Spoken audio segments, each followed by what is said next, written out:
Why do some companies skyrocket to greatness while others stay stuck at good?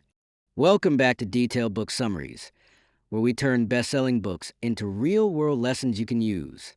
Today, we're diving into Good to Great by Jim Collins, a research-backed guide on what separates exceptional companies from the rest. Whether you're an entrepreneur, a team leader, or just someone aiming for excellence in life, this book is packed with powerful insights that could change your path. Don't forget to subscribe to Detailed Book Summaries and hit the bell so you never miss another game-changing idea. Let's explore how greatness is built, step by step. Chapter 1, The Good to Great Challenge. What does it take to make the leap? Imagine this. You're running a successful business, good by any standard. Your company is profitable, respected, and stable, but you're wondering, what does it take to go beyond good? How do some companies make the leap to greatness, sustaining extraordinary results for years, while others just plateau or fall behind? That's the question Jim Collins tackles in Good to Great. He and his team launched an intense research project, sifting through hundreds of companies over decades, looking for those rare firms that made the jump from good performance to great results and stayed there. The findings? Astonishing. The first chapter sets the stage with the challenge itself. Collins tells us that greatness isn't a function of circumstance. It's not luck or magic. Greatness is a choice, and it's based on disciplined thinking, leadership, and relentless focus. But here's the kicker. The leap from good to great is not about radical, flashy moves. It's about consistent, smart decisions over time, like building a flywheel, where every small push adds momentum until breakthrough happens. Collins shares a glimpse of the companies that made this leap. Those who crushed the market averages for 15 years or more, and those that tried but failed.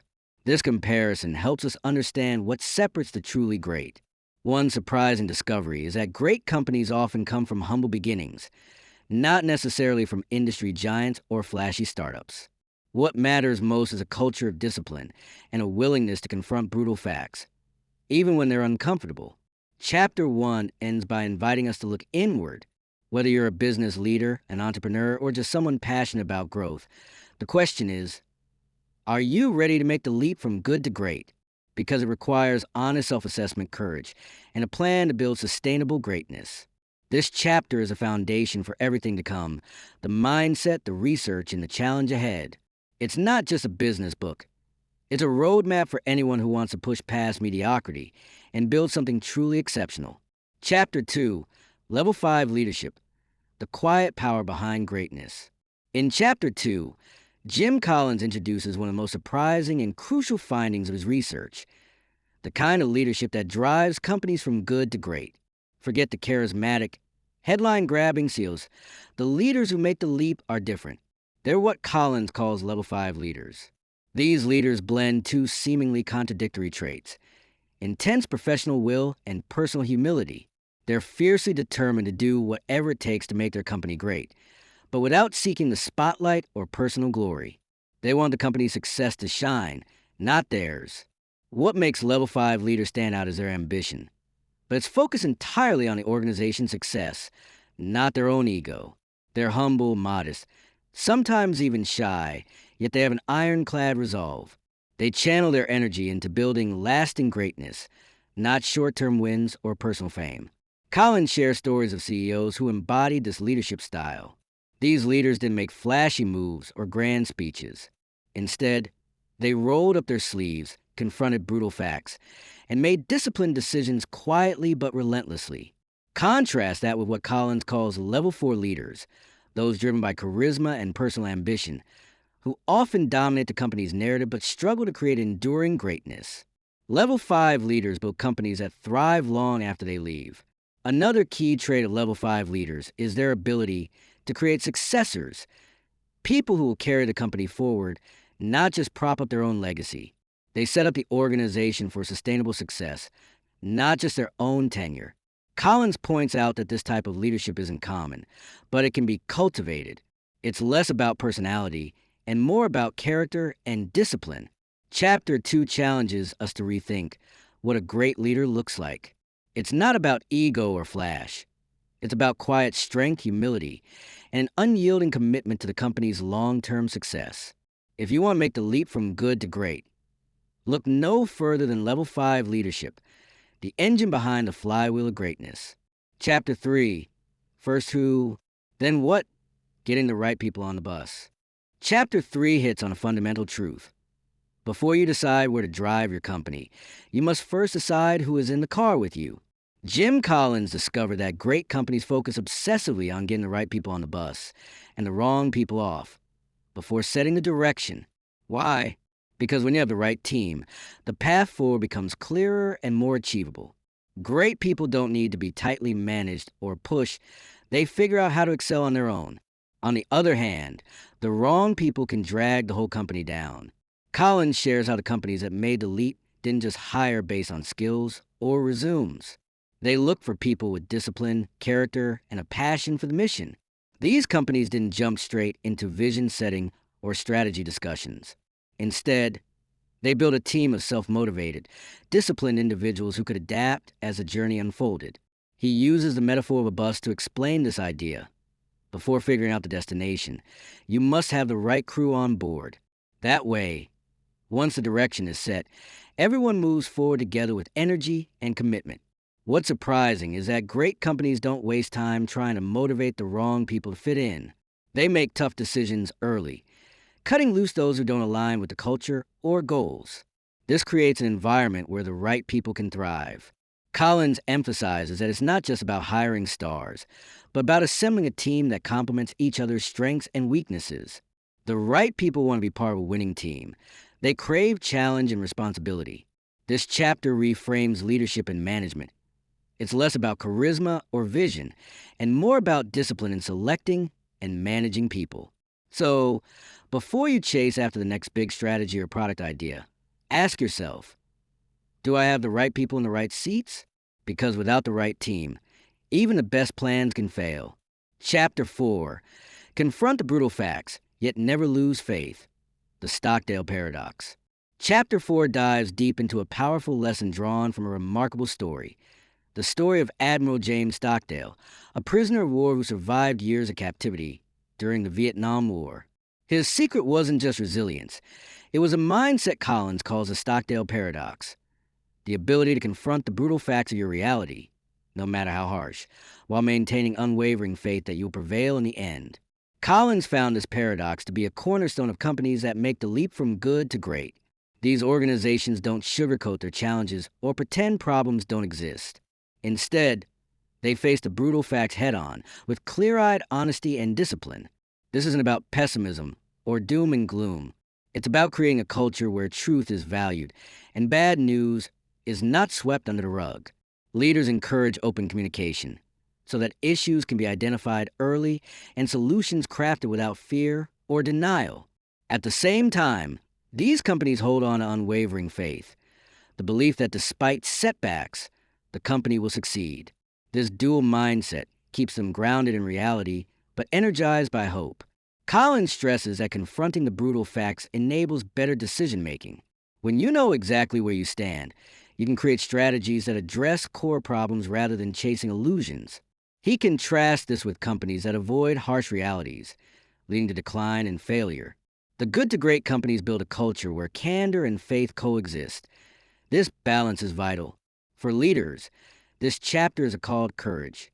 It's easy to shy away from difficult truths, but greatness demands facing them directly while inspiring confidence in the team. So, remember, face your challenges honestly, keep faith in your mission, and build a culture where reality meets hope. That's the Stockdale Paradox in action, and it's essential to making the leap from good to great. Chapter 5. The Hedgehog Concept. Simplified to amplify success. Chapter 5 introduces one of the most powerful ideas in good to great.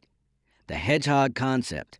Inspired by an ancient Greek parable, this concept is about focusing on what your company can be the best in the world at, what drives your economic engine, and what you're deeply passionate about. When these three circles overlap, you find your hedgehog concept, the simple, clear, and unifying vision that guides everything you do. Think of a hedgehog. It knows one big thing and does it really well, unlike the fox that chases many things but achieves little. Collins found that great companies didn't scatter their efforts across too many directions. Instead, they discovered their hedgehog concept, a clear understanding of what they could excel at, and built everything around it. But this isn't just about passion or strategy alone. It's the intersection of three key questions. What can you be best in the world at? What drives your economic engine? What are you deeply passionate about? Finding this overlap requires brutal honesty and deep reflection. It's not about chasing trends or being the best at everything. It's about focusing relentlessly on what truly matters. Once companies identify their hedgehog concept, they make strategic decisions that reinforce it and discard distractions. This focus turns complex challenges into simple, disciplined actions that drive sustained greatness. Collins warns that many companies fail because they confuse being good at something with being the best. The hedgehog concept forces you to ask, where can we realistically dominate? This clarity brings incredible power. When the entire organization aligns around the hedgehog concept, it creates a unifying force. The flywheel starts turning with unstoppable momentum. Chapter 5 is a masterclass in simplifying complexity. It shows that greatness is not about doing more, but doing less, better, and with fierce dedication. Chapter 6, a culture discipline. Freedom within a framework. In Chapter 6, Jim Collins zeroes in on what separates good companies from great ones, a culture discipline. This isn't about strict rules or micromanagement. It's about combining disciplined people with disciplined thought and disciplined action, creating a system where freedom and responsibility coexist. Collins explains that when a company has the right people in the right seats, as we saw earlier, and a clear hedgehog concept, discipline becomes the engine that drives consistent execution. These companies don't rely on bureaucracy or excessive controls. Instead, they cultivate an environment where employees are self-motivated to do the right things day in and day out. This culture discipline means that everyone understands the framework, the hedgehog concept, and operates within it with full accountability. People have the freedom to innovate and make decisions, but always align with the company's core focus. The magic is in how discipline breeds creativity. Without the constraints of a disciplined system, creativity can become scattered and ineffective. But within a disciplined culture, people channel their energy toward meaningful, productive outcomes. Collins also emphasizes that discipline requires the ability to say no. Good to great companies don't chase every opportunity or trend. They make tough decisions to avoid distractions and stay focused on what truly matters. The chapter challenges a common myth that discipline stifles innovation. In fact, it's the opposite. Discipline unleashes sustained innovation by creating a clear path and expectations. This culture is not built overnight.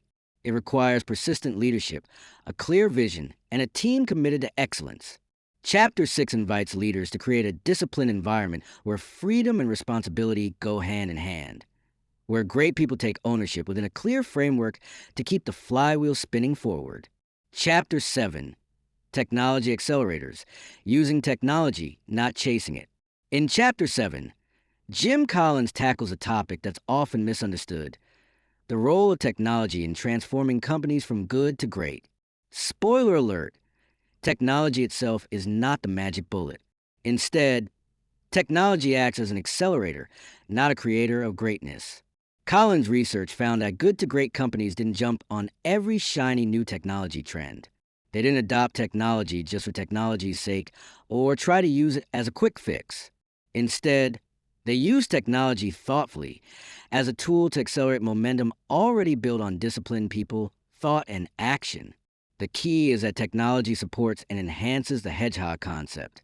When a company knows exactly what it's best at, technology can amplify that strength, speeding up processes, improving quality, or expanding reach. But without a clear strategic focus, technology adoption can become a distraction or a costly misstep.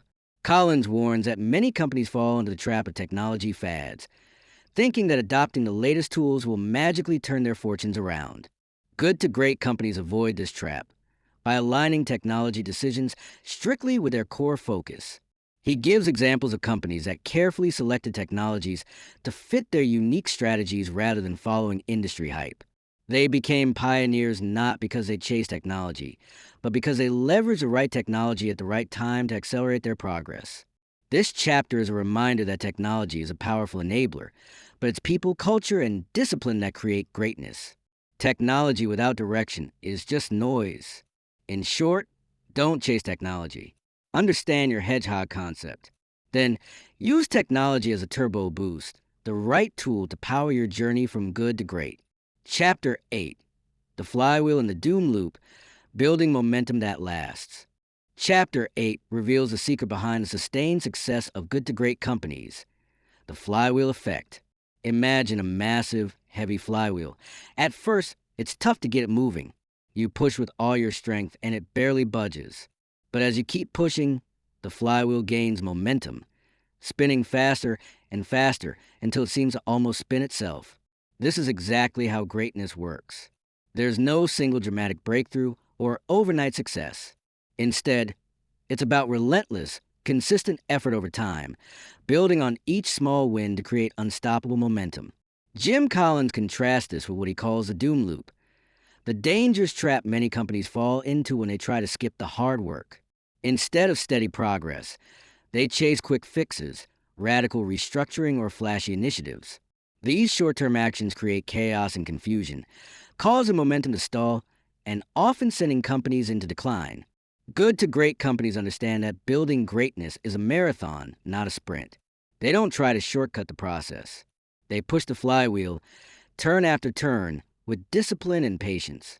The flywheel concept also highlights the importance of alignment. Every decision, action, and effort must contribute to spinning the flywheel in the right direction. When all parts of the organization work together, momentum builds exponentially. This chapter drives home that there are no shortcuts to greatness, just consistent, focused effort. Over time, this creates a powerful, self-sustaining engine for success. So if you want to make the leap from good to great, don't look for magic bullets or quick wins. Instead, focus on turning your flywheel with steady, disciplined pushes and watch as momentum carries you forward. Chapter 9: From Good to Great to Built to Last, Sustaining Greatness. Chapter 9 zooms out and asks the big question. Once a company makes a leap from good to great, how does it sustain that greatness over the long haul? Jim Collins tackles this with the idea that greatness is not a moment in time, but a continuous journey, a relentless pursuit to maintain and build upon what you've achieved. The key takeaway is that good to great companies don't rest on their laurels. Instead, they embed the principles of discipline, focus, and leadership into their very DNA. They create systems and cultures that outlast individual leaders or temporary market conditions. Collins highlights that companies built to last have a strong sense of purpose beyond profits, a core ideology that guides every decision and action. This deep-rooted sense of why acts as a compass through good times and bad, ensuring the company stays true to its hedgehog concept and values. Sustaining greatness also means continuous learning and adaptation. The market will change, technologies will evolve, and competitors will challenge your position. Great companies remain vigilant, willing to confront brutal facts and pivot when necessary, all while maintaining unwavering faith in their mission. The chapter also explores how leadership transitions are handled with care. The right leaders maintain momentum by staying aligned with the company's core principles, avoiding the doom loop of reactionary decisions. In essence, Chapter 9 teaches that greatness isn't a finish line, it's a lifestyle. The companies that endure are those who commit to the long-term discipline of pushing the flywheel, staying true to their hedgehog concept, and leading with unwavering faith and realism. This final chapter challenges all leaders to think beyond short-term success and focus on building organizations that thrive for generations. The journey from good to great doesn't happen overnight, but it's absolutely possible. With disciplined people, disciplined thought, and disciplined action, greatness isn't a matter of luck. It's a matter of choice. What part of this summary stood out to you most? Let me know in the comments. If you found this helpful, be sure to like, share, and subscribe to Detailed Book Summaries for more life-changing insights from the best minds in business and beyond. Keep pushing for greatness, because good is never good enough.